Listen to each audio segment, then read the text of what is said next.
मन, बुद्धि तथा इंद्रियों के द्वारा भी केवल शुद्धि के लिए कर्म करते हैं। तात्पर्य श्रील प्रभुपाद जी के द्वारा। श्रील प्रभुपाद की जय। तो जो लोग पीछे बैठे उससे अच्छा आगे बैठे, आगे भी है बैठने को, तो गद्दे इधर से डाल दीजिए। तात्पर्य श्रील प्रभुपाद जी के द्वारा। श्रील प्रभुपाद की जय। जब कोई कृष्ण भावनामृत में श्री कृष्ण की इंद्रिय तृप्ति के लिए शरीर, मन, बुद्धि अथवा इंद्रियों द्वारा कर्म करता है तो वह भौतिक कल्मश से मुक्त हो जाता है। कृष्ण भावना भावित व्यक्ति के कार्यों से कोई भौतिक फल प्रकट नहीं होता। अतः सामान्य रूप से सदाचार कहे जाने वाले शुद्ध कर्म कृष्ण भावनामृत में रहते हुए सरलता से संपन्न किए जा सकते हैं। श्रील रूप गोस्वामी ने भक्ति रसामृत सिंधु 1.2.187 में इसका वर्णन इस प्रकार किया है। इहा यस्य हरेर्दास्ये कर्मणा मनसा गिरः निखिलास्यवस्थासु जीवन मुक्त स उच्यते। अपने शरीर, मन, बुद्धि तथा वाणी से कृष्ण भावनामृत में कर्म करता हुआ कृष्ण सेवा में व्यक्ति इस संसार में भी मुक्त रहता है। भले ही वह तथाकथित अनेक भौतिक कार्यकलापों में व्यस्त क्यों न रहे, उसके उसमें अहंकार नहीं रहता, क्योंकि वह इसमें विश्वास नहीं रखता कि वह भौतिक शरीर है अथवा यह शरीर उसका है। वह जानता है कि वह यह शरीर नहीं है और न यह शरीर ही उसका है। वह स्वयं श्री कृष्ण का है और उसका यह शरीर भी श्री कृष्ण की संपत्ति है। जब वह शरीर, मन, बुद्धि, वाणी, जीवन, संपत्ति आदि से उत्पन्न प्रत्येक वस्तु को जो भी उसके अधिकार में है श्री कृष्ण की सेवा में लगाता है तो वह तुरंत श्री कृष्ण से जुड़ जाता है। वह श्री कृष्ण से एकरूप हो जाता है और उस अहंकार से रहित होता है, जिसके कारण मनुष्य सोचता है कि मैं शरीर हूँ। यही कृष्ण भावनामृत की पूर्णावस्था है।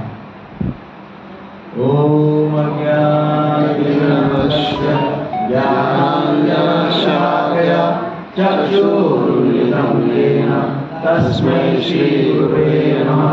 श्रीचैतन्यमनोभीष्टं स्थापितं येन भूतले स्वयं रूप कदा मह्यं ददाति स्वपदान्तिकम्।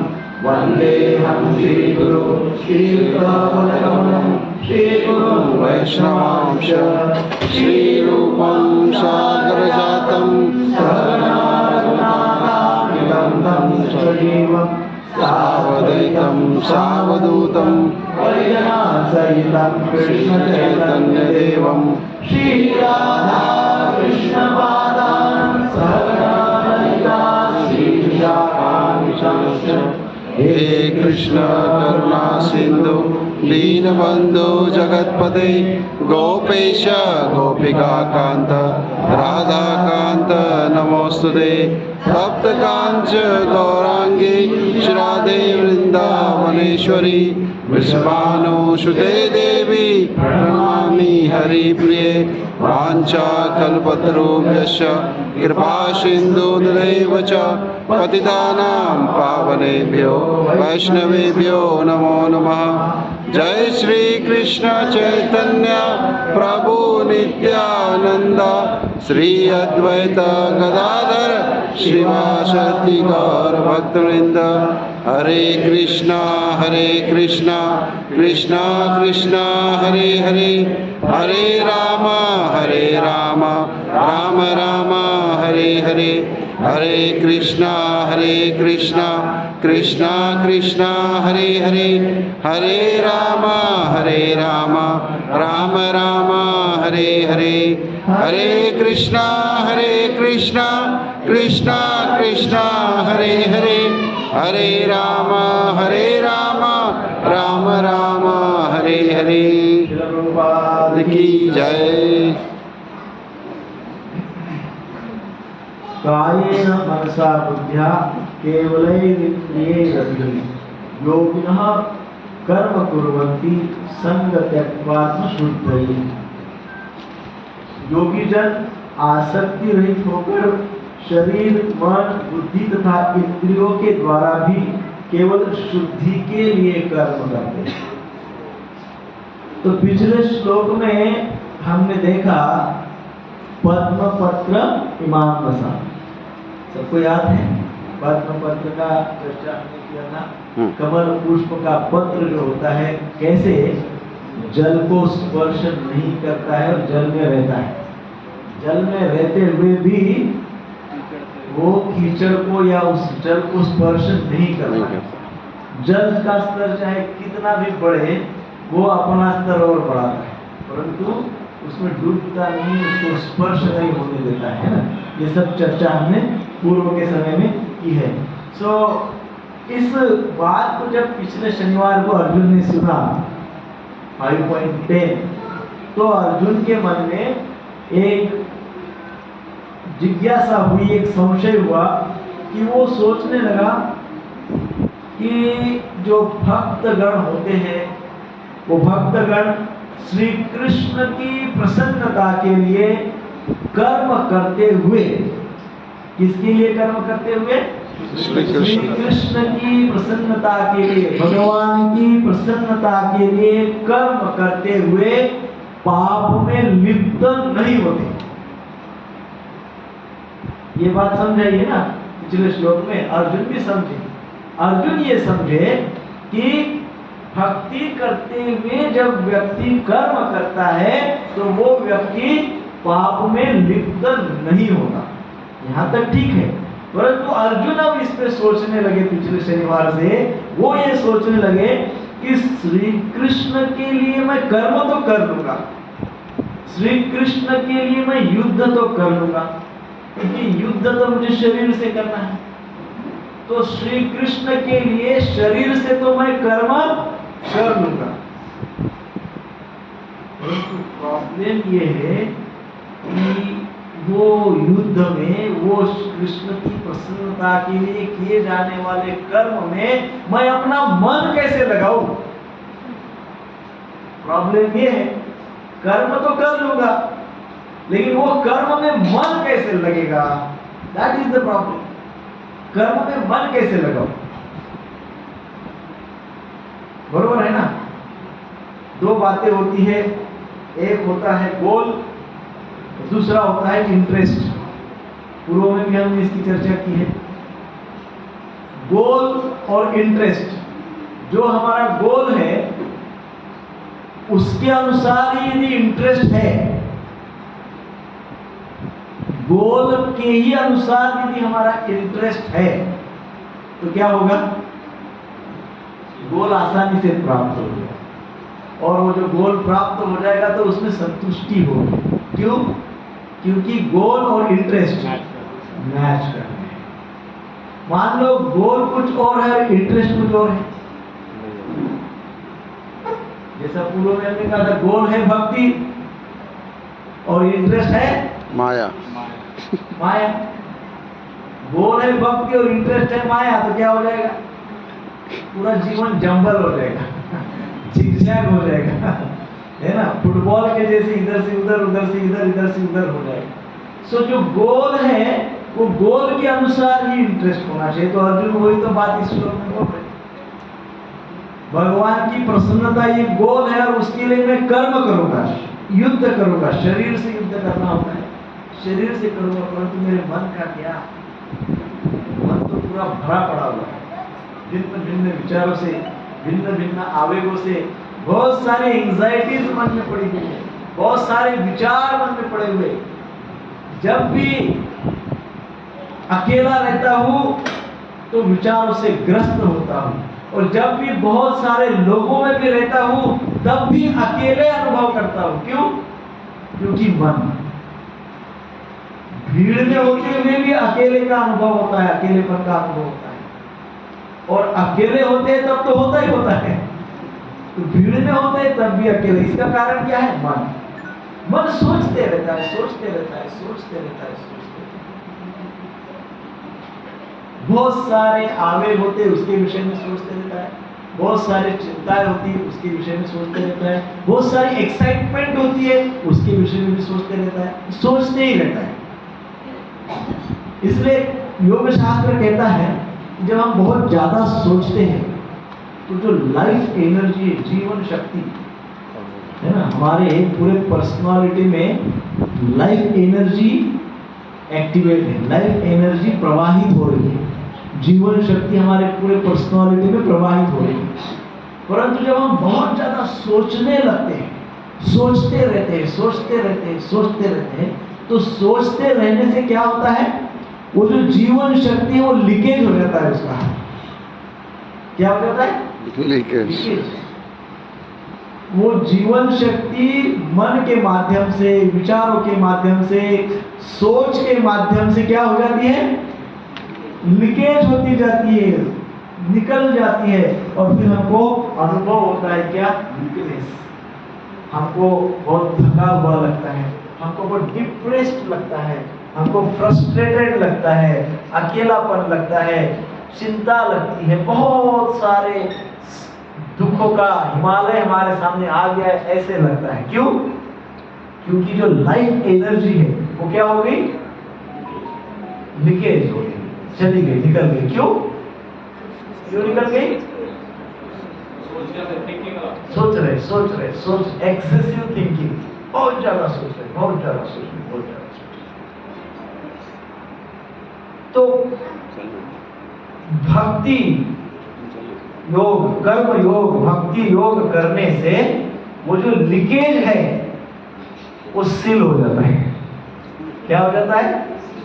जो लीकेज है, जिसमें से लाइफ एनर्जी मूव आउट हो रही है, निकलती जा रही है, क्षीण हो रही है, वीक हो रही है, वो जो लाइफ एनर्जी का जो लीकेज है उसको हम क्या कर सकते हैं, सील कर सकते हैं। कैसे?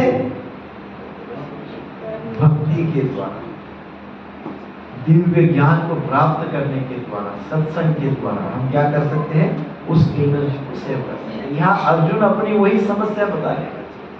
अर्जुन बोल रहे युद्ध तो मैं कर लूं लेकिन मेरी पूरी लाइफ एनर्जी लीकेज हो रही है क्योंकि मेरे अंदर क्या चल रहा है, मन में क्या है, ये तो मेरे अपने हैं, इसके साथ तो मैं कैसे युद्ध करूं, बहुत सारी बातें हैं मन में चल रही, तूफान है। तो इसलिए अर्जुन कह रहे हैं मैं मन को कैसे लगाऊं, अपने एक्शन में मन को कैसे लगाऊं, अपने कर्मों में 100% कैसे दूं। What is the art of concentration?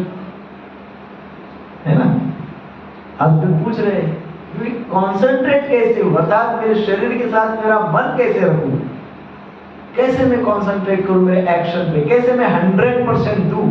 मैं नहीं दे पाता हूं क्योंकि मेरा मन ऐसा है, नहीं लगता है, मेरे मन में चिंता है, मेरे मन में विचार है ना, और कुछ भी नहीं है तो मेरे मन में एंटरटेनमेंट का आसक्ति है, मनोरंजन की आसक्ति है, मुझे हर आधे घंटे में बोर होता है कोई भी कर्म मैं करता हूं तो आधे घंटे तक अच्छा लगता है, 31वें मिनट में उसमें नीरस होने लगता हूं, बोर होने लगता है। क्यों? क्योंकि मन में मनोरंजन का भाव चल रहा है, एंटरटेन, तो ऐसे कुछ ना कुछ चलते रहता है। और फिर इससे कर्म कैसे होगा, सक्सेसफुल कर्म कैसे हो सकते हैं, क्योंकि I am not giving my 100%, मैं 100% प्रेजेंट नहीं हूं, तो यश कैसे मिलेगा, यश नहीं मिलेगा। और अर्जुन ये भी सोच रहे कि मेरा मन तो युद्ध करना ही नहीं चाहता, शरीर से तो भगवान की प्रसन्नता के लिए भक्ति योगी कर्म करता है, चलो मैं भी कर्म कर लूंगा, परंतु मेरा मन तो युद्ध ही नहीं करना चाहता है। कई बार हम अपने जीवन में देखते जो भी कर्म में हम लगे हुए हैं, वो कर्म से, वो जॉब से हमको सेटिस्फैक्शन नहीं, संतुष्टि नहीं होती, तो हमारा मन तो कर्म करना ही नहीं चाहता है। जब भी सुबह जाता है उनके ऑफिस में तो वो बहुत इरिटेशन के साथ जाता है, वो कर्म करना ही नहीं चाहता है। तो इस प्रकार से अर्जुन कह रहे मेरा मन तो युद्ध तो मेरा मन करना ही नहीं चाहता है, व्हाट टू डू, क्या करें। तो ऐसी स्थिति में मैं केवल शरीर से युद्ध कर सकता हूं, परंतु यदि मैं केवल शरीर से इस प्रकार से युद्ध करता रहूंगा तो मेरा मन तो मेरे लिए भार बन के रहेगा। क्यों? ये तो मेरे ऊपर एक प्रकार का बर्डन हो जाएगा, मेरा मन वो भार हो जाएगा, और वो फिर क्या करेगा, वो विपरीत कार्य करेगा, और फिर मुझे बार बार बोलेगा भाई क्यों युद्ध कर रहे हैं।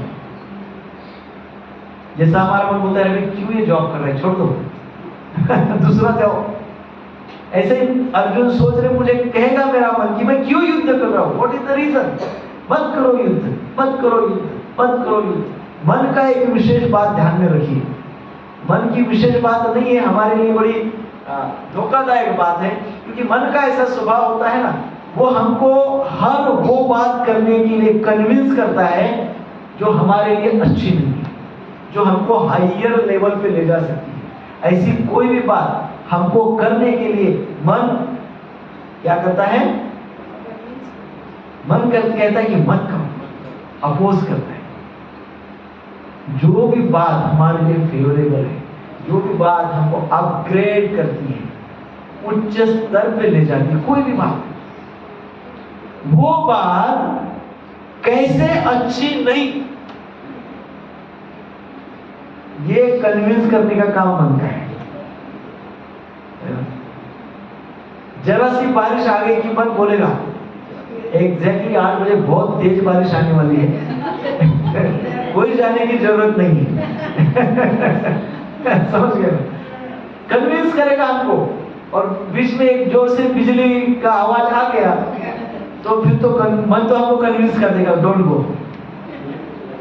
कोई भी अपग्रेड करने वाली कोई भी बात, किसी ने कोई व्रत किया, मान लो किसी ने चातुर्मास का व्रत किया 4 महीने का, कोई तप साधना का एडिशन, मान लो किसी ने उपवास का, शाम को नहीं खाने का व्रत कर लिया, तो मन हमको बरोबर कुछ ना कुछ काम निकाल के खाओ गल्ली की ओर लेके जाएगा वो अपग्रेड नहीं होने देगा, वो कन्विंस करेगा डोंट डू दिस, ये हमारे लिए अच्छा नहीं है, this is what our mind does. ये मन का अर्जुन ये जानते हैं, अर्जुन तो विद्वान है, तो अर्जुन तो बोल रहे हैं कि ये यदि मन मेरा नहीं लगेगा युद्ध में तो वो बोझ बन जाएगा और मुझे उल्टा लेके जाएगा, बोलेगा क्यों युद्ध कर रहे हैं। जैसा हमारा मन बोले क्यों तप कर रहे हो, क्यों साधना कर रहे हो, क्यों तपस्या कर रहे हो, क्यों जप कर रहे हो, क्यों 2-3 घंटा वेस्ट कर, ये सब मन बोलते रहता है। तो अर्जुन जानते थे, इसलिए अर्जुन ऐसे सोचे। अब भगवान अंतर्यामी है, भगवान हमारे हृदय में जो भी कुछ चल रहा है सब जानते हैं, किसके किसके हृदय में क्या क्या चल रहा है, किसके किसके मन में कौन सी बातें हैं, वो भगवान जानते, अंतर्यामी है। अर्जुन के मन की बात भी भगवान जान गए क्योंकि भगवान अंतर्यामी है।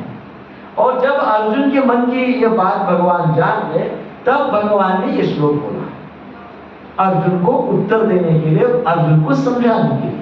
श्लोक में क्या बोलते हैं भगवान? भगवान श्लोक में बोलते हैं योगी जन आसक्ति रहित होकर शरीर, मन, बुद्धि तथा इंद्रियों के द्वारा भी केवल शुद्धि के लिए कर्म करते हैं। पहले श्लोक को समझकर अर्जुन के मन में यह हुआ था कि केवल शरीर से ही कर्म करते हैं क्या, ऐसे उनको लगा था। तो इसलिए उसको क्लियर करने के लिए भगवान ने कहा नहीं, कैसे कर्म करते हैं? शरीर से, मन से, बुद्धि से और इंद्रियों से। ऐसे ये लोग कर्म करते हैं। कौन लोग? योगी लोग, भक्त लोग, है ना, भक्ति योग वाले, कर्म योग वाले, सब लोग इस प्रकार से कर्म करते हैं। और उसके पीछे उनका तात्पर्य क्या होता है वैसे कर्म करने के पीछे? केवल शुद्धि, ओनली प्यूरिफिकेशन। हमारे कर्म ऐसे होने चाहिए कि हमारे कर्मों से हमारा शुद्धिकरण हो जाए। हमारे कर्म ऐसे कदापि नहीं होना चाहिए कि जो हमको बंधन में डालते जाए। बंधन युक्त कर्म नहीं होने चाहिए, बंधन मुक्त कर्म होने चाहिए, है ना। सो भगवान यही बात समझा रहे हैं कि इस प्रकार से व्यक्ति कर्म करेगा तो संग त्यक्त्वा, संग अर्थात इस प्रकार से वो शुद्ध हो जाएगा, उसके साथ कोई आसक्ति नहीं रहेगी किसी भी प्रकार। ये संग त्यक्त्वा पिछले श्लोक में भी था, संग त्यक्त्वा इस श्लोक में भी है। इस श्लोक में संग त्यक्त्वा का अर्थ लिया गया है आसक्ति रहित, आसक्ति का संग त्याग। अटैचमेंट को छोड़ दो, ऐसा उसका इसका अर्थ इस श्लोक में। सो पहला जो शब्द प्रयोग हुआ है इसमें कायेन, है ना। श्लोक में पहला शब्द क्या है? कायेन। फिर दूसरा शब्द है मनसा, फिर तीसरा शब्द है बुद्धिया, और फिर चौथा शब्द है केवल इंद्रिय, शरीर, मन, बुद्धि और इंद्रिय। तो यहाँ पे जो पहला शब्द है कायेन, कायेन अर्थात काया, काया का अर्थात इंद्रियों के, सॉरी शरीर के द्वारा, काया अर्थात शरीर, शरीर के द्वारा। क्या शरीर के द्वारा? तो भगवान कहना चाह रहे हैं यहाँ पे कि भक्ति का प्रारंभ शरीर से ही होता है। होता है क्या? भक्ति अर्थात क्या? समर्पण। भक्ति अर्थात शरण, शरणागति। भक्ति अर्थात शुद्धता। तो शुरुआत कैसे हो सकती है? समर्पण। पहले हमारी सारी क्रियाओं का समर्पण करना, अर्थात शरीर। क्रिया कौन करता है? शरीर। मंदिर में दर्शन के लिए आना है तो शरीर से आना पड़ेगा। भगवान का जो प्रसाद हमको प्राप्त होता है, जो प्रसाद को पाना है तो केवल मन से पाएंगे तो चलेगा? अभी हम यहाँ पे बोर्ड पे प्रोजेक्टर से बहुत सुंदर ऐसा एक प्लेट का पिक्चर निकालते हैं, उसमें 56 भोग का फोटो निकालते हैं और भगवान को, आपको कहते हैं ये प्रसाद है, अब इसको पाइए। मन से पाइए, चलेगा? मन से पाइए, है ना? नहीं चलेगा। प्रसाद तो हमको शरीर से ही पाना है, मन से पाने से संतुष्टि नहीं होगी, तो पिक्चर से काम नहीं चलेगा। सो इसलिए शरीर से भक्ति की शुरुआत होती है, शरीर से ही शुरुआत होती है। भगवान का नाम जप करने के लिए जीवा चाहिए, भगवान के नाम जप का श्रवण करने के लिए कान चाहिए, भगवान का प्रसाद ग्रहण करने के लिए जीवा चाहिए। तो इस प्रकार से शरीर से ही भक्ति की शुरुआत होती है। अब ये शरीर को भक्ति में लगाना होता है। ये शरीर को योगी जन क्या करते हैं, भक्त जन क्या करते हैं, भक्ति योगी लोग क्या करते हैं, इस शरीर को भक्ति में लगाते हैं। अब कई बार ये शरीर भक्ति में या भक्ति में सेवा में लगने के लिए तैयार नहीं रहता है, आलसी रहता है। कई बार लेजीनेस है ना, ये बहुत बड़ा शत्रु है मनुष्य का। आलस मनुष्य का बहुत बड़ा शत्रु है। इच्छा होती है परंतु फिर भी शरीर सेवा में लगना नहीं चाहता है कि नहीं? तो इसलिए एक सिंपल फॉर्मूला है। योगी जन भक्तजन क्या करते हैं, वो योगी जन भक्तजन कैसे शरीर को सेवा में लगाते हैं? तो सिंपल है। सिंपल क्या है? जो परंपरा में, गुरु परंपरा में जो आदेश हमको मिलते हैं उसको सीधे तरीके से सरलता से फॉलो करो। जो शास्त्र के द्वारा हमको आज्ञा हुई है, जो गुरु परंपरा के द्वारा आदेश हुए हैं उसको फॉलो करो। बस शरीर को अपने आप सेवा करनी पड़ेगी। एक ही फॉर्मूला बनाओ, क्या? फॉलोअर बनो, शरणागत बन जाओ। गुरु परंपरा के द्वारा, साधुओं के द्वारा, शास्त्र के द्वारा जो आदेश दिए, ऐसा आप हमको वो आदेश को पालन करना ही है। That's it. जब हमको ये करना ही है, ये बात हो जाएगी, निश्चित हो जाएगा, तो शरीर अपने आप कल सुबह जल्दी उठेगा, स्नान करेगा, झोली माला लेगा, जप करेगा, क्योंकि क्या हो गया? वो कंपल्सरी आदेश का पालन हो गया, तो शरीर अपने आप सेवा में लगेगा। तो कभी कभी इनिशियली शुरुआत में रुचि नहीं होती है, प्रारंभ में इतना इंटरेस्ट नहीं होता है सेवा में, भक्ति में, कर्म योग में, अच्छा इतना इंटरेस्ट नहीं होता है इनिशियली। और ऐसा होता है ना, कई बार मंदिर में आते हैं, फिर कई बार नहीं भी आते, एक बार आते, 2 बार नहीं आते, 4 बार नहीं आते, फिर 2 बार आते, 2 बार नहीं आते, फिर 3 बार आते, 1 बार नहीं आते, फिर 4 के 4 सैटरडे आते हैं। ऐसा होता है। फिर कंटिन्यूअस सैटरडे आते हैं। परंतु इनिशियली क्या होता है, 4 शनिवार में से एक ही शनिवार आते हैं, वो एक ही शनिवार आते हैं। फिर नेक्स्ट मंथ कभी आए तो आए, नहीं तो नहीं आते। फिर तीसरे महीने में 1 आध शनिवार आते हैं। फिर चौथे महीने में 2 शनिवार आते हैं। फिर 2 ही शनिवार चलता है। फिर कभी और एक मिस हो जाता है। फिर 7वें 8वें शनिवार पे 7वें 8वें महीने में 3 शनिवार आते हैं। फिर जब 1 साल होता है तो चारों के चारों शनिवार आना शुरू। तो इनिशियली शुरुआत को शरीर एक्सेप्ट नहीं करता। फिर धीरे धीरे धीरे धीरे हम फिर भी यदि आते रहे, आलस भी हो गया, मान लो आलसी भी हो गए, शरीर मनाई भी कर रहे, तब भी आ गए, क्योंकि भगवान का आदेश है, गुरु परंपरा का आदेश है। साधुगण और साधुजन जो है, संतगण, वो कहते हैं, आचार्यगण कहते हैं कि जाना चाहिए, सत्संग करना चाहिए।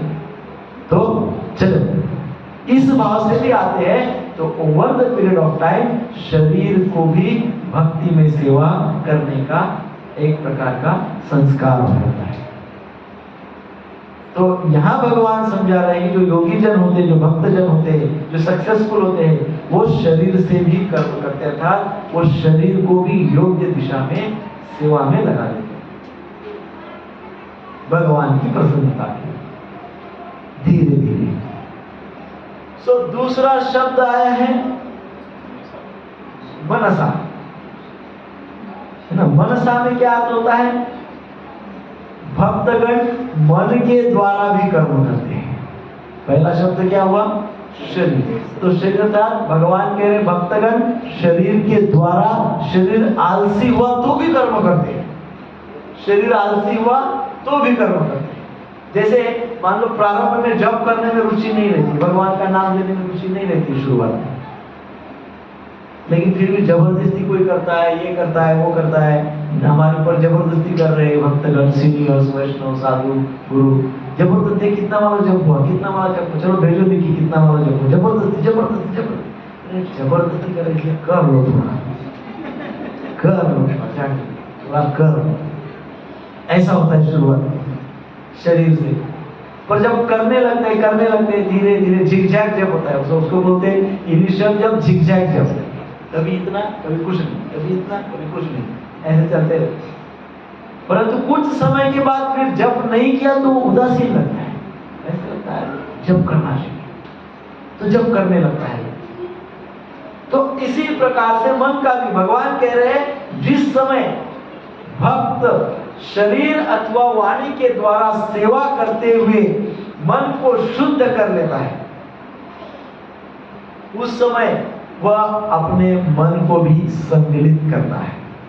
अब इस प्रकार से शरीर से सेवा कर रहे हैं, शरीर से सेवा हो रही, शरीर से सेवा हो रही, बहुत सारे भक्तों का संग हो रहा है, रेगुलर संग हो रहा है, सेवा हो रही है, संग हो रहा है, सेवा हो रही है, तो उसका प्रभाव थोड़ा वाणी में भी होता है। तो हम ऐसे बुरे शब्दों का प्रयोग नहीं करेंगे, अच्छे ही शब्दों का प्रयोग करेंगे, तो वाणी में भी थोड़ा प्रभाव होता है। अब सेवा हो रही, शरीर शुद्ध हो रहा है, शरीर शुद्ध हो रहा है, होते होते वाणी शुद्ध हो रही, वाणी शुद्ध हो रही। अब शरीर और वाणी शुद्ध होते होते ये दोनों क्या करते हैं, मन को भी खींच लेते हैं अपने ओर। शरीर के ऊपर इतना इंपैक्ट हो जाता है कि वो मन कभी इधर उधर दौड़ता भी, तो बोलता है नहीं आज शनिवार है, जाना ही चाहिए, बाकी काम बाद में, है ना। कौन बोलता है, मन। तो शरीर और वाणी क्या करते हैं, मन को भी सेवा में सम्मिलित कर लेते हैं। इस प्रकार से आगे जाके कहेंगे अभ्यास योगे न कौन्तेय। अभ्यास योगे मतलब प्रैक्टिस, शरीर से प्रैक्टिस करते रहो करते रहो करते रहो, मन कैसा भी होने दो, शरीर कैसा भी आलसी होने दो, कर प्रैक्टिस करते रहो, प्रैक्टिस करते रहो, तो शरीर को एक प्रकार की आदत लग जाएगी। और शरीर को आदत लगते लगते शरीर फिर क्या करेगा, मन को अपने सेवा में सम्मिलित कर लेगा, भगवान की सेवा, भगवान की प्रसन्नता के लिए मन को इंक्लूड कर लेगा शरीर। बट इसके लिए हमको क्या करना है, एक जीवन में डिसिप्लिन लाना है, अनुशासन होना चाहिए जीवन में, है ना, शिस्त होनी चाहिए जीवन में, इनडिसिप्लिन नहीं होना चाहिए, डिसिप्लिन होना चाहिए। बिना शिस्त के कुछ भी हम जीवन में पा नहीं सकते। हमारे जीवन में जो हमारे उद्देश्य है, उद्देश्य को प्राप्त करना है तो अनुशासन बहुत आवश्यक है। अस्ताव्यस्त जीवन रूपी रथ खाई में जाके गिर जाता है। हमारा जीवन यदि हमने अस्ताव्यस्त कर दिया, कभी भी कुछ भी करे, कभी भी खाए, कभी भी सोए, कुछ भी करे, तो वो जीवन रूपी रथ खाई में चला जाता है, क्योंकि वो प्रिपेयर नहीं है। उसका जो गोल है, जीवन का जो उद्देश्य है, उसके प्रति समर्पित नहीं है, कमिटेड नहीं है। यदि कोई व्यक्ति कमिटमेंट देता है, समर्पित रहता है, तो वो व्यक्ति निश्चित ही अनुशासन का पालन करता है। वो अनुशासित रहता है, वो डिसिप्लिन रहता है। आप देखिए, आपने आपके कंपनी को या आपके बिजनेस को कमिटमेंट दिया है, आप उसमें कॉम्प्रोमाइज करते हैं क्या? हाँ, करते हैं? नहीं करते हैं ना। क्यों? क्योंकि उसमें कमिटमेंट है, इसलिए उसमें आपकी डिसिप्लिन है। उसी प्रकार से हमारे स्पिरिचुअल लाइफ में भी कमिटमेंट चाहिए। और भगवान बोल रहे जो भक्त होते हैं वो कमिटेड होते हैं, they have commitment, they are discipline, वो समर्पित होते हैं और इसलिए वो शिस्तबद्ध रहते हैं, अनुशासन में रहते हैं, नियम का पालन करते हैं। बिना नियम का पालन करे हुए यदि व्यक्ति जीवन जीता है तो वो मनुष्य का जीवन नहीं कहलाता है, वो पशु का जीवन कहलाता है। पशु पक्षी जो होते हैं, इनके जीवन में कोई नियम होता है क्या? बताइए, इनके जीवन में कोई डिसिप्लिन होता है क्या? नहीं ना। मनुष्य के जीवन में डिसिप्लिन होता है। डिसिप्लिन इसमें कि हमारे जीवन को अपग्रेड करने के लिए नहीं तो दूसरे प्रकार के भी डिसिप्लिन होते हैं।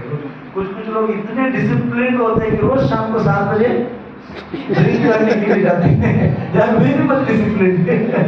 उसको डिसिप्लिन नहीं कहते हैं, क्योंकि उसमें अपग्रेडेशन नहीं है। डिसिप्लिन किसको कहते हैं? जिससे अपग्रेडेशन होता है कि? तो इस प्रकार से शरीर जब इस प्रकार से डिसिप्लिन हो जाता है, समर्पित हो जाता है, तो मन को भी सम्मिलित कर देता है। कई लोगों को समस्या होती है, भाई मन मानता नहीं, मन लगता नहीं, मन कॉन्सेंट्रेट होता नहीं, मन स्टेबल होता नहीं, मन पीसफुल होता नहीं, मन अशांत रहता है, मन अस्थिर रहता है, मन बहुत चंचल है, मन दुखी रहता है, मन डिप्रेस रहता है, मन में टेंशन है। कितना अनलिमिटेड प्रॉब्लम्स है मन की। Don't try to solve all mental problems. ये सारे मानसिक प्रॉब्लम्स को सॉल्व करने जाएंगे तो कितने तो जीवन बीत जाएंगे, पर सॉल्व नहीं होंगे। शुरुआत क्या करें? फर्स्ट ऑफ ऑल शरीर को एक डिसिप्लिन में डाल दीजिए, एक शिस्त, एक अनुशासन बना लीजिए। पेपर पे लिख लीजिए, ये करना है, वो करना है, बस। मन कुछ भी करने दो, मन कुछ भी बोलने दो, कुछ भी करने दो, कुछ भी कहने दो, डोंट फॉलो माइंड। इस प्रकार से जब शरीर डिसिप्लिन हो जाता है, खाने का डिसिप्लिन, सबसे पहले क्या खाए, क्या नहीं खाए, कैसे खाए, कैसा खाना चाहिए, ये भी इंपॉर्टेंट है। पूरे दो बार ब्रेकफास्ट, 2 बार मील्स हम जो लेते हैं, चारों के चारों यदि हम जानवर के जैसे खाते होंगे तो बड़ा प्रॉब्लम है। जानवर कैसे खाते हैं? कभी जानवर बैठ के नहीं खाते, कहीं पे भी जहां मिल गया तुरंत ऐसा मुंह डाल देते, खड़े खड़े फटाफट भागो। तो एक बार आप दिन में वैसा खा सकते हैं, यदि आपको इमरजेंसी है तो। मैक्स टू मैक्स 2 बार खा सकते हैं, पर एटलीस्ट 2 बार आराम से बैठ के शांति से भगवान को धन्यवाद देते हुए, क्योंकि जो भी कुछ अन्न है वो तो भगवान ने बनाया है, उनकी कृपा से हम तक पहुंच गया, तो हमको मिल रहा है। तो कृतज्ञता के भाव से हमारे जीवन में हम जितनी एक्टिविटीज करते हैं उसमें ग्रेटिट्यूड होना चाहिए। कृतज्ञता के भाव से, कृतज्ञता के भाव से हम प्रसाद पाए, कृतज्ञता के भाव से हम कर्म करें, कृतज्ञता के भाव से सोने के लिए जाते हैं, भगवान को धन्यवाद दीजिए। हर एक रिएक्शन, तो उससे क्या होगा? उससे धीरे धीरे शरीर को डिसिप्लिन होगा, शरीर का एक नियम लगेगा, एक शिस्त होगी, तो मन भी धीरे धीरे कन्विंस हो जाएगा, वो फिर प्रयास भी नहीं करेगा, बोलेगा ये तो बहुत पक्का हो गया। ये तो अभी सैटरडे को शनिवार के सत्संग के विषय में इसको कितना भी डेविएट करो, कितना भी बारिश का बहाना बनाओ, कोई भी बहाना बनाओ, ये तो मानने वाला नहीं है, तो माइंड सरेंडर हो जाता है। तो ठीक है, जाने दीजिए। माइंड फेवरेबल हो, पहले सरेंडर होता है, फिर फेवरेबल होता है, फिर नेक्स्ट शनिवार को ऐसा लगा कि अरे अमुक तमुक है, प्रतिकूल परिस्थिति आ गई है, कोई घर पे गेस्ट आ गए हैं, तो माइंड ही हमको आइडिया बताएगा सत्संग में जाने की, वो फेवरेबल बनेगा। तो इसलिए शरीर को डिसिप्लिन करके माइंड को भी हम उस सेवा में लगा सकते हैं। ऐसे इस श्लोक में भगवान कह रहे हैं क्या, कायेन मनसा। तो जैसे इनिशियली जप में मन नहीं लगता है, हम जप फिर जबरदस्ती जप करते हैं, जबरदस्ती करते करते करते करते फिर एक दिन हमको जप में रुचि आने लगती है। विदाउट जप वी कैन नॉट लिव। जप में हमको रुचि आने लगती है, इसका अर्थ क्या है, मन भी सेवा में आने लगा। जब रुचि आने लगी आध्यात्मिक सेवा में, तो उसका अर्थ क्या है, अब मन भी सेवा में आने लगा, अब सम्मिलित हो गया। तीसरा शब्द है बुद्धिया, बुद्धि के द्वारा। अब जब शरीर को डिसिप्लिन लग गई, शरीर अनुशासित हो गया, धीरे धीरे वाणी शुद्ध हो गई, अब उसके कारण मन भी सेवा में लग गया, तो ये तीनों के तीनों फिर क्या करते हैं, बुद्धि को भी खींचते हैं बुद्धि को भी कहते हैं कि चलो अभी सेवा का कुछ बताओ उपाय, सेवा के लिए कुछ प्लान करो। तो व्यक्ति धीरे धीरे धीरे धीरे बुद्धि को सम्मिलित कर लेता है। जब बुद्धि सम्मिलित हो जाती है तो व्यक्ति का क्या हो जाता है, व्यक्ति प्रचार में रुचि रखता है, व्यक्ति अध्ययन में रुचि रखता है। उसको लगता है कि मैं कुछ पढ़ूं, मैं कुछ गीता का पढूं, कुछ भागवतम का पढूं, कुछ और शास्त्र पढूं, कुछ दिव्य ज्ञान को कहीं से प्राप्त करूं, और कुछ जो प्राप्त किया है किसी को बोलूं। मैं शनिवार के सत्संग का लाभ ले रहा हूं और 10 लोगों को लाभ प्रदान करूं और लेके जाऊं साथ में। जब व्यक्ति ऐसे सब सोचता है तो इसका अर्थ क्या है, अब बुद्धि भी भगवान की सेवा में सम्मिलित हो गई है ना, बुद्धि भी सम्मिलित हो गई।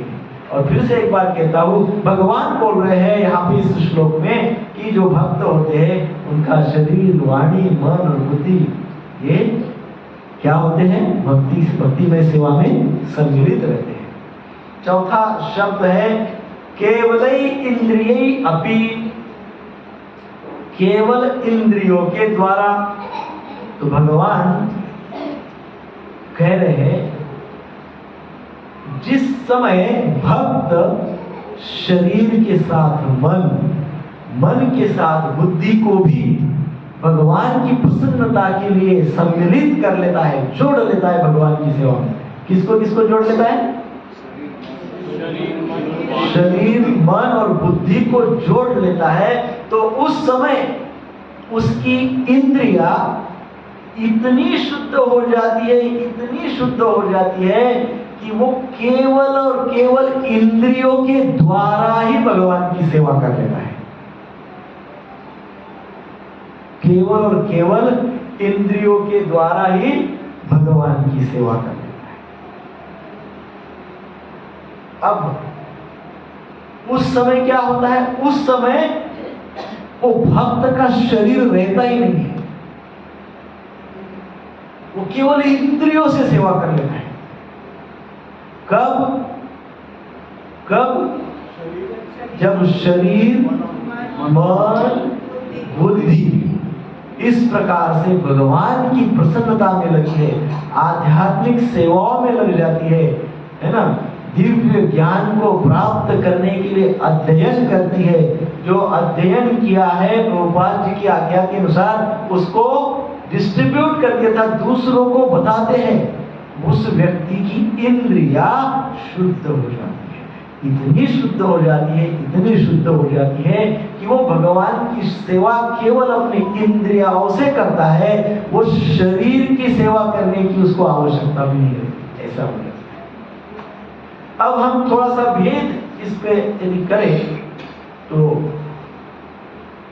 शरीर और इंद्रिय किसको कहते हैं? जैसे मैं उदाहरण देके बताता हूं, आंख और दृष्टि,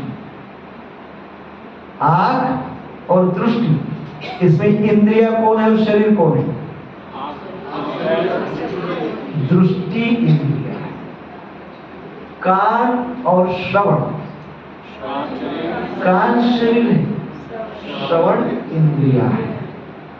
नाक और सुगंध, सुगंध इंद्रिय है, गंध इंद्रिय है। घ्राणेन्द्रिय बोलते हैं, घ्राण इंद्रिय है। नाक शरीर है। तो यहाँ पे क्या कह रहे हैं कि इंद्रिया इस प्रकार से शुद्ध हो जाती है, अर्थात दृष्टि इस प्रकार से शुद्ध हो जाती है कि बिना आंख के दर्शन हो जाता है। आंख नहीं है फिर भी दर्शन हो जाता है। बिल्व मंगल ठाकुर, कई उदाहरण है बिना आंख के उनको दर्शन है। सूरदास जी का उदाहरण, आंख ही नहीं है भगवान का दर्शन हो। तो इंद्रिया इतनी शुद्ध हो गई है कि शरीर की आवश्यकता नहीं है ना। एक नरोत्तम दास ठाकुर जी का एक बहुत सुंदर उदाहरण है। वो राधा कृष्ण के लिए, राधा कृष्ण की सेवा में नित्य फुल्ली एब्सॉर्ब, पूरी तरह से तल्लीन होकर राधा कृष्ण की सेवा करते और लीला स्मरण करते थे। राधा कृष्ण की लीला स्मरण करते और लीला स्मरण था। इस समय अब कितना बज गया है? 9 बज रहा है लगभग। इस समय भगवान क्या कर रहे होंगे? अपने धाम में भगवान क्या कर रहे हैं? अष्टकालीन लीला। तो इस प्रकार से वो लीला स्मरण करते, घंटों तक लीला स्मरण करते और उनका इतना शुद्ध स्तर था कि वो लीला में पूरी तरह से तल्लीन हो जाते और लीला में भगवान की सेवा करते। और लीला स्मरण में वो भगवान की सेवा में लगे। एक बार इस प्रकार से लीला स्मरण कर रहे थे और लीला स्मरण करते करते भगवान को दूध का भोग लगाना चाहते थे। लीला में, लीला स्मरण में। तो भगवान को दूध का भोग लगाने के लिए वो लीला में स्मरण कर रहे हैं, ध्यान में लगे। दूध चूल्हे पे रखा हुआ है, दूध गर्म हो रहा है, धीरे धीरे गर्म हो गया है, दूध उबल गया है, ऊपर आ गया है। तो ऊपर आ गया तो चूल्हे का जो अग्नि है उसको मंद कर दिया है। मंद कर दिया है तो दूध जो ऊपर आ गया था वो अपनी जगह पे चला गया है। परंतु जब दूध इतना ऊपर आ गया, इतना गर्म हो गया, तो वो जो बर्तन है वो भी तो गर्म हुआ होगा। तो अब दूध लेके उस दूध को भोग, भगवान के लिए भोग लगाना है। तो उन्होंने वो दूध का बर्तन उठाया, दूध ग्लास में डाला और somehow वो गिर गया। और उनका ध्यान लग रहा है, वो ये करें कि इस समय राधा कृष्ण को दूध सेवा बहुत आवश्यक है। अब मैं दूध अर्पण करूंगा, दूध का ही भोग लगाऊंगा, भगवान को दूध चाहिए इस समय, ऐसा वो मन में भाव है। और इसके पूरा लीला स्मरण हो रहा है, पूर्णतः लीला स्मरण। जब इस प्रकार का भाव प्रकट हुआ, बर्तन जब गिर गया तो उनके हाथ पे गिरा, लीला स्मरण में। तो उनका हाथ जल गया, उनका हाथ जल गया, लेकिन वो लीला स्मरण में। उनके गुरुदेव वहीं पे थे, है ना, लोकनाथ गोस्वामी। वो देख रहे हैं कैसे अपने आप हाथ जलाए। उनका ध्यान के पश्चात लोकनाथ स्वामी उनको कहते हैं, ये कैसे हुआ? तब उनको वो एक्सटर्नल कॉन्शियस सचेत होते हैं और कहते हैं, उनके गुरु महाराज को कहते हैं कि मेरे से आज सेवा करते हुए कुछ अपराध हो गया, ये गिर गया, ना तो वहां चूल्हा है, ना तो वहां अग्नि है, ना तो वहां दूध है, ना वहां पे पॉट है। ऐसे ही कृष्णदास बाबा जी थे। होली के समय वो इतना तीव्र ध्यान करते थे राधा गिरिधारी राधा कृष्ण, बहुत तीव्र ध्यान, अपने कुटिया में बैठ के इतना डीप ध्यान करते थे। उस ध्यान में वो देखते थे कैसे राधा और कृष्ण होली खेल रहे, उनके साथ कैसे उनके परिकर हैं, कैसे उनके भक्त हैं, गोप सखा गोपिया सब मिलकर कैसे होली खेल रहे और उनके आश्रम के आंगन में ही खेल रहे, ऐसा वो भाव प्रकट करते। और जब वो समय पूर्ण निकल जाता था, होली का समय हो जाता था, होली का जो लीला है समाप्त हो जाती थी, उस लीला के पश्चात वो बाबा जी के संपूर्ण शरीर पे कुमकुम गिरा हुआ रहता, पूरे शरीर पे कुमकुम। ये होता है शुद्ध इंद्रियों का स्तर। इंद्रिया जब शुद्ध हो जाती है, जो इसमें कहा गया है, जब इंद्रिया शुद्ध हो जाती है तो बिना शरीर से ही सेवा हो जाती है, बिना शरीर की सेवा हो जाती है। और शास्त्र में इसके कई उदाहरण हैं। सो हम कब, लेकिन संभव है ये कब संभव है? शरीर, वाणी, मन, बुद्धि, ये क्या चाहिए? सेवा में संलग्न चाहिए, समर्पित चाहिए, भगवान की प्रसन्नता के लिए कार्यरत रहना चाहिए, बरोबर? तब जाके इंद्रिया शुद्ध हो जाती है। जब इंद्रिया इस प्रकार से शुद्ध हो जाते हैं तो भगवान का दर्शन नहीं होता, तो भगवान उसमें प्रसन्न हो जाते हैं। सो पांचवा शब्द इसमें आया है योगिनः कर्म कुर्वन्ति। योगिनः कर्म कुर्वन्ति अर्थात योगी लोग कर्म करते हैं। तो योगी अर्थात भक्ति योगी। कौन? तो भक्ति योगी कैसे कर्म करते हैं? भगवान कह रहे हैं कि भक्ति योगी मेरी प्रसन्नता के लिए अर्थात भगवान की प्रसन्नता के लिए शरीर, वाणी, मन, बुद्धि और इंद्रिया, इन सभी को भगवान की सेवा में लगा देते हैं।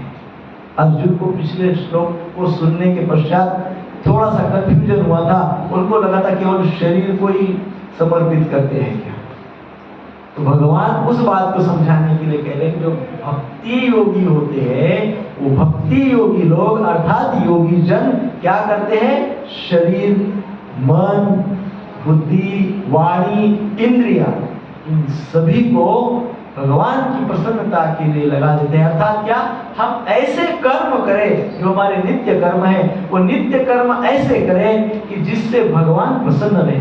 भगवान को हमारा कोई भी कर्म अप्रसन्न नहीं करना चाहिए। ऐसी कोई बात हम न करें कि जिससे भगवान अप्रसन्न हो जाए। सो इस प्रकार से जब हम कर्म करते हैं तो हमारे ही कर्म हमको शुद्ध करते हैं, हमारे ही कर्म हमको शुद्ध करते हैं, अन्यथा हमारे ही कर्म हमको अशुद्ध कर देते हैं, बंधन में डाल देते हैं। कर्म बंधन में हम फंस जाते हैं, जन्म मृत्यु के चक्र में हम फंस जाते हैं। तो इस श्लोक में भगवान ने विशेषकर बात बता रहे हैं। तो इस श्लोक के तात्पर्य में श्रील प्रभुपाद जी कहते हैं, जब कोई कृष्ण भावना भावित होकर श्री कृष्ण के प्रसन्नता के लिए शरीर, मन, बुद्धि अथवा इंद्रियों द्वारा कर्म करता है तो वह भौतिक कल्मशों से मुक्त हो जाता है। तात्पर्य ध्यान से सुना आपने? तात्पर्य प्रभुपाद जी कहते हैं, जब कोई व्यक्ति इस प्रकार से शरीर, मन, बुद्धि अथवा इंद्रियों द्वारा कर्म करता है भगवान की प्रसन्नता के लिए, तब वो ये जो भौतिक संसार में जो कल्मश है, जो हमारी परीक्षाएं हैं, है ना, भौतिक संसार में क्या है? पदम पदम महापदम, हर कदम पे, हर पद पे परीक्षा है, हर पद पे ड्युअलिटी है, द्वंद्व है, हर पद पे कंफ्यूजन है, हर पद पे चैलेंज है, प्रत्येक क्षण हमारा चैलेंजिंग है,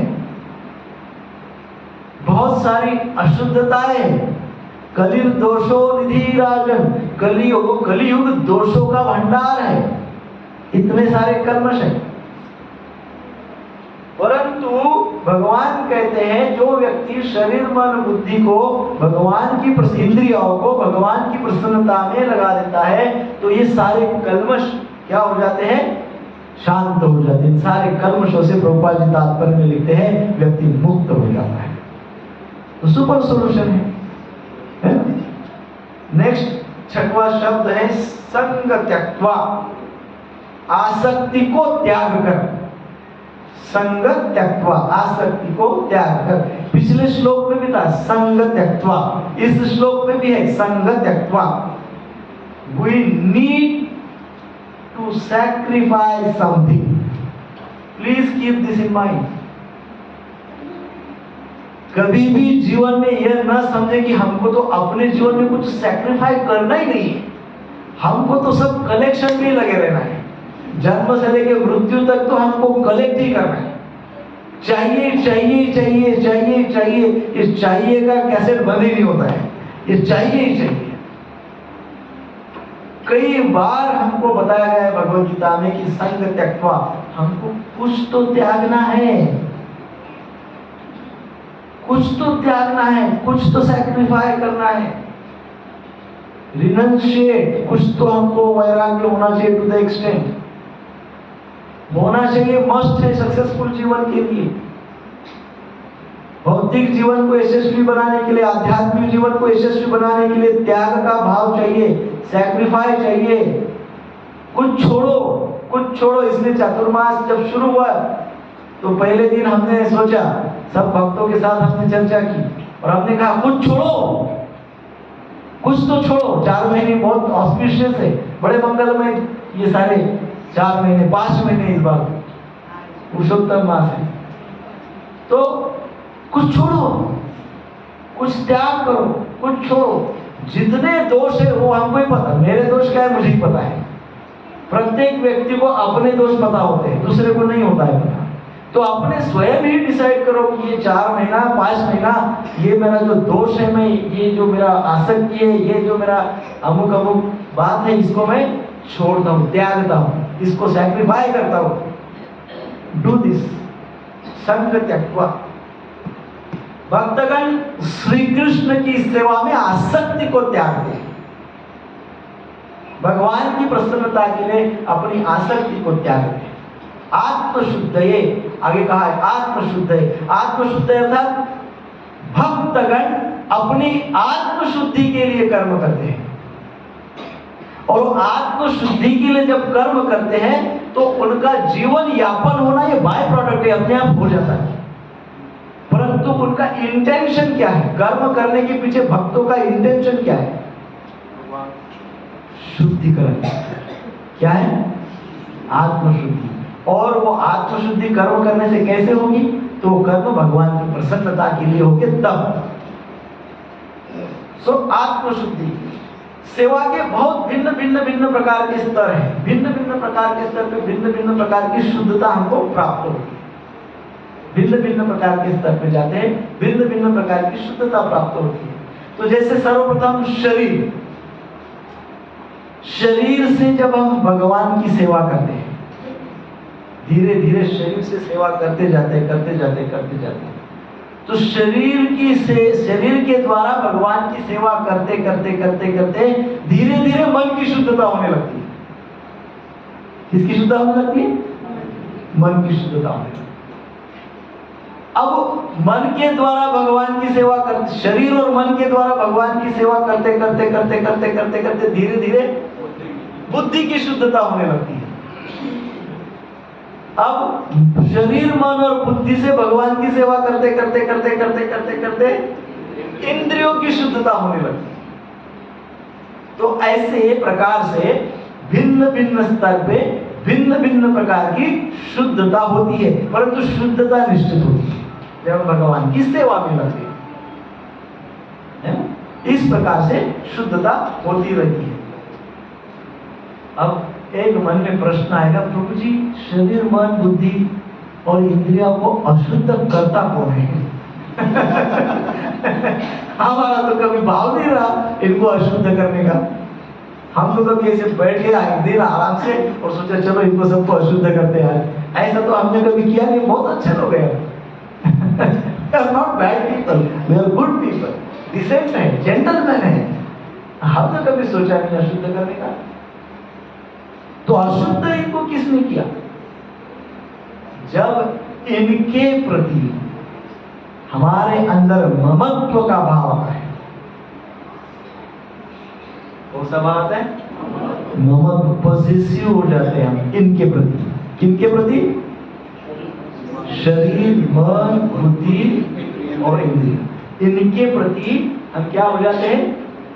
मेरा शरीर, मेरा शरीर, मेरा शरीर, ये तो मेरा है, ये तो बेस्ट होना चाहिए, तो इससे तो मुझे एंजॉयमेंट मिलना चाहिए। मेरा शरीर, मेरा शरीर, ममत्व हो गया, शरीर के साथ ममत्व हो गया। जरा भी सुख सुविधाओं को त्यागने के लिए तैयार नहीं होता है मेरा शरीर। जब इनके प्रति हमारा ममत्व बढ़ता है तो इसी के कारण ये अशुद्ध हो जाते हैं, इसीलिए कहा गया संग त्यक्त्वा। इसीलिए कौन सा शब्द कहा गया है? संग त्यक्त्वा। संग त्यक्त्वा हो गया तो अशुद्धता का कोई कारण ही नहीं है, और संग त्यक्त्वा होता नहीं है, नहीं होता इसलिए अशुद्ध रहते हैं। तो भगवान ने उपाय असाधारण बताया। यदि हम लोग सत्ययुग में ऐसे बैठे हुए होते तो भगवान ने शायद ये उपाय नहीं बताया हुआ। भगवान, ओ इंद्रिया, शरीर अशुद्ध हो गया, ओ मन अशुद्ध है, ओ चलो अभी हिमालय में जाके एक पैर पे खड़ा होना है 50,000 वर्षों तक, ऐसा बोलते थे भगवान सत्ययुग में होते। अब हम कलयुग में, तो कलयुग में आसान है, इजी है। ऐसे कर्म करो जिसमें भगवान की प्रसन्नता हो, अर्थात शास्त्रोक्त कर्म करो। सिंपल शब्द में कहा जाए, शास्त्र के आधार पे कर्म करो, शास्त्र के आधारित कर्म करो, भगवान को केंद्र में रखो। तो इस प्रकार से भक्त इन सब बातों को जानते हैं। भक्त जो कहा गया ये जानते हैं। भगवान ये तो कहते हैं कि जो भक्त होते हैं वो ये सब इस प्रकार से करते हैं, ऐसा बोल रहे भगवान। इसका अर्थ क्या है? भक्त ये जानते हैं। क्या जानते हैं? फिर से एक बार पूछता हूं, शरीर,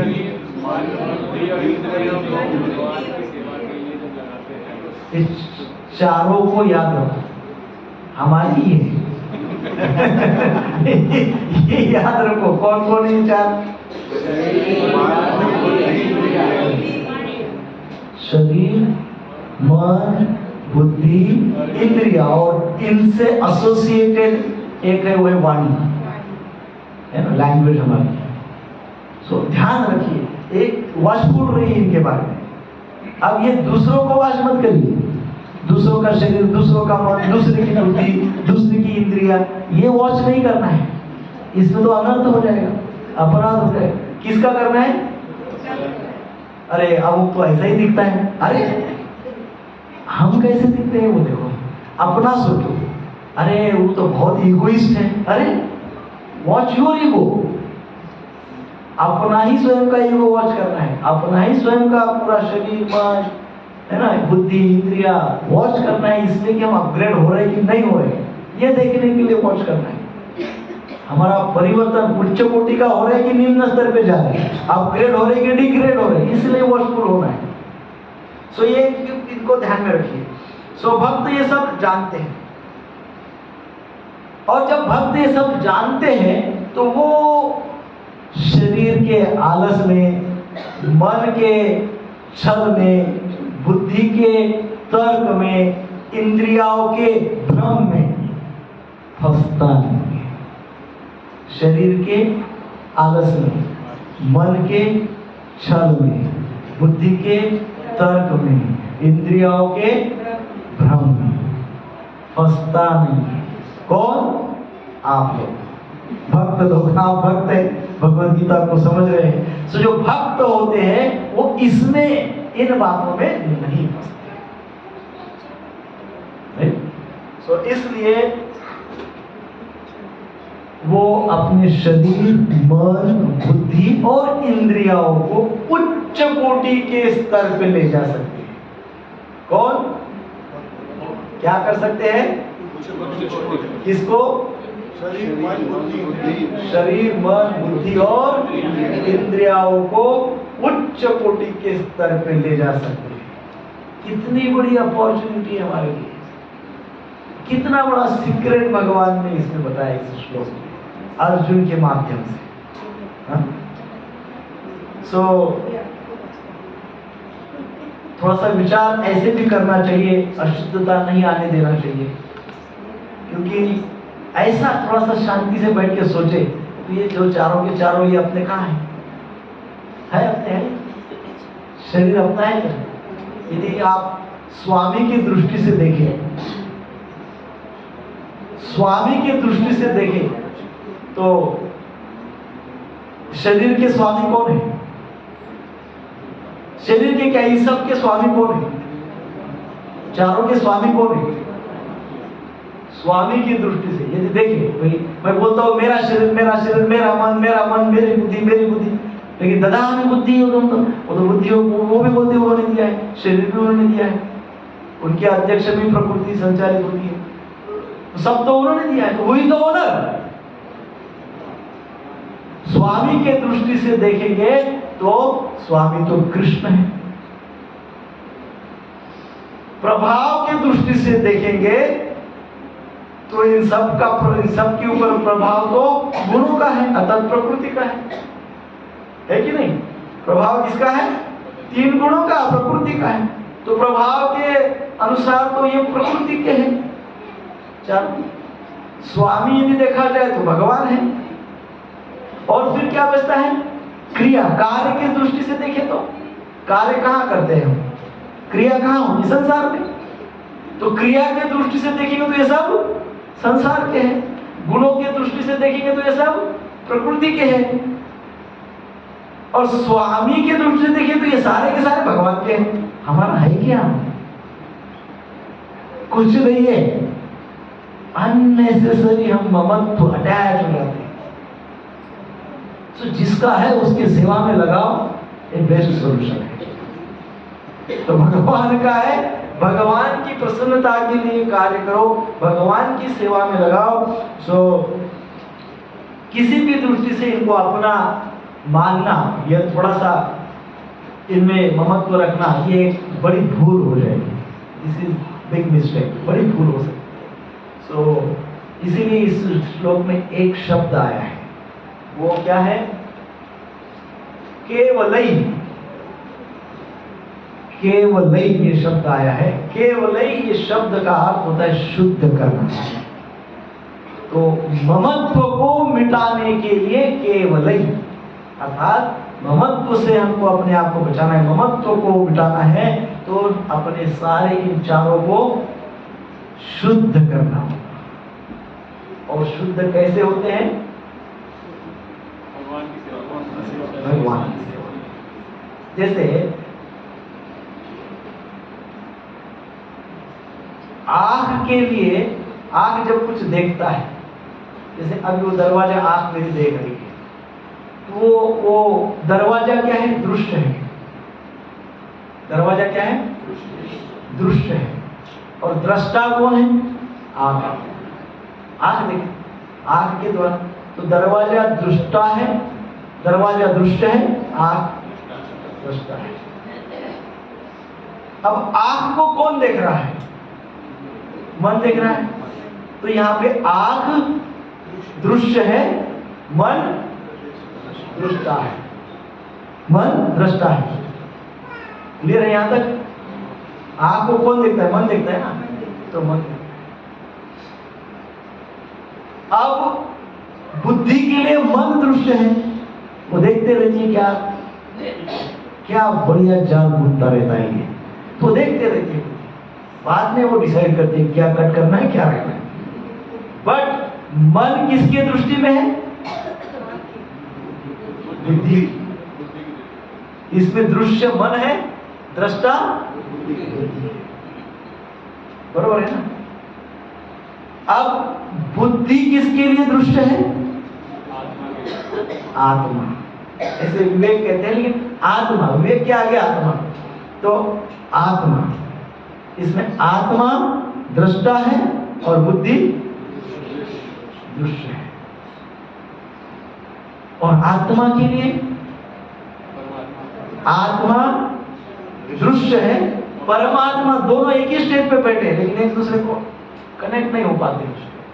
किसी का हो जाता है, आत्मा प्राय परमात्मा के दृष्टिक्षेप में नहीं आता है, वो इनकी दृष्टिक्षेप में आते रहता है चेतना के माध्यम से। तो आत्मा किसके लिए दृश्य है? परमात्मा। परमात्मा दृष्टा है और परमात्मा दृश्य है किसके लिए? भगवान। वो सब देख रहे हैं, भगवान सब कुछ, भगवान का विराट रूप है, भगवान भगवद गीता में दिखाएंगे, उसमें सारे आत्मा ब्रह्म परमात्मा सब सर्वव्यापी सर्वव्यापी भगवान। तो भगवान तक हम जा सकते हैं, बस केवल क्या करना है? जब हम कुछ देखते हैं दृश्य, जब आप दृष्टा हो जाता है तो वो तुरंत मन को कंसल्ट करना चाहिए। वो तो करता ही है, लेकिन मन के आगे जाता नहीं, आगे कंसल्टेशन बंद हो जाता है माइंड के आगे कंसल्टेशन बंद हो जाता है, और इसलिए हमारे अंदर ममत्व बढ़ते जाता है, बढ़ते जाता है, अशुद्धता बढ़ती जाती है, बढ़ती जाती है, शुद्धता नहीं हो पाती, ममत्व बढ़ते जाता है। मन क्या करता है फिर? मन फिर अपना जान बुनना शुरू करता है। मन क्या करता है? हमको बुरी तरह से छल में ले लेता है, छल करते रहता है हमारे साथ। और वो छल कब तक करता है? जब तक हम जीवित है तब तक सो मन को तुरंत बुद्धि की ओर जाना चाहिए, बुद्धि ने तुरंत आत्म चेतना की ओर जाना चाहिए। चेतना तो आत्मा की है, आत्मा तो परमात्मा की कनेक्शन में, परमात्मा तो भगवान से है ना। हरे कृष्णा कृष्णा कृष्णा हरे हरे, हरे राम राम राम हरे हरे। तो आत्मा, परमात्मा और भगवान, ये चिन्मय तत्व हमारे अंदर है। तो ये भगवान की ही विस्तृत रूप है। आत्मा भगवान का अंश है, परमात्मा एक भगवान का विशेष अवस्था में एक्सपांशन है, ब्रह्म भगवान का विशेष अवस्था में एक्सपांशन है। इसकी चर्चा हम पूर्व में कर चुके हैं, इसलिए आज उसकी चर्चा हम नहीं करेंगे। श्रील प्रभुपाद की जय। तो आज हमने 2 श्लोक का डाला था, परंतु क्योंकि लेट शुरू हुआ तो एक ही श्लोक हो पाया। नेक्स्ट शनिवार को 2 श्लोकों के, श्लोक संख्या 12 और श्लोक संख्या 13। सो आने वाले शनिवार को दोनों की चर्चा होगी। किसी को कोई प्रश्न पूछना है तो एक प्रश्न पूछ सकते हैं। यस, आपने बोला कि शरीर के बिना, शरीर के कोई अंगों के बिना सिर्फ इंद्रियां ही पूरा भगवान तक जा सकती है।